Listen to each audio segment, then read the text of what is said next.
Endrick au Real Madrid, entre apprentissage et concurrence féroce. Avant de commencer, si c'est la première fois que tu passes ici, je t'invite à t'abonner, ça prend 2 secondes et ça fait plaisir, merci. Endrick, arrivé au Real Madrid cette saison après avoir été recruté en 2022 pour 35 millions d'euros, plus bonus, rencontre des difficultés pour obtenir du temps de jeu régulier. Bien qu'il ait marqué 2 buts lors de ses débuts en Liga et en Ligue des Champions, il n'a plus été utilisé depuis sa titularisation contre Lille en octobre. Plusieurs raisons expliquent cette situation. 1. Concurrence dans l'effectif. L'attaque du Real Madrid est déjà composée de stars comme Vinicius Junior, Rodrigo et Kylian Mbappé.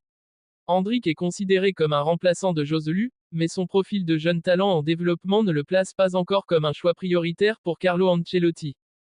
2. Stratégie de développement. Carlo Ancelotti adopte une approche prudente avec Endrick, cherchant à l'intégrer progressivement au football européen. C'est une stratégie similaire à celle employée avec Vinicius et Rodrigo à leur début. Endrick lui-même a exprimé son souhait de profiter et apprendre des grands joueurs du club. 3. Résultat de l'équipe. Le Real Madrid a subi des défaites cruciales, notamment en Ligue des Champions, ce qui a poussé Ancelotti à miser sur des joueurs expérimentés plutôt que sur des jeunes promesses comme Endrick pour des matchs décisifs. 4. Rumeur de départ en prêt. Bien que des médias aient évoqué l'idée d'un prêt en janvier, notamment vers Southampton, le Real Madrid a clairement indiqué qu'il n'envisage pas cette option, préférant garder Endrick pour poursuivre son développement à Madrid.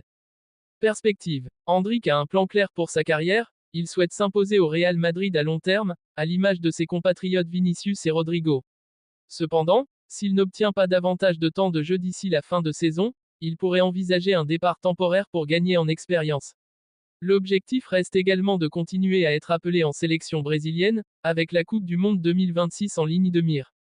Sa situation illustre la difficulté pour un jeune joueur talentueux de s'imposer rapidement dans un grand club avec des attentes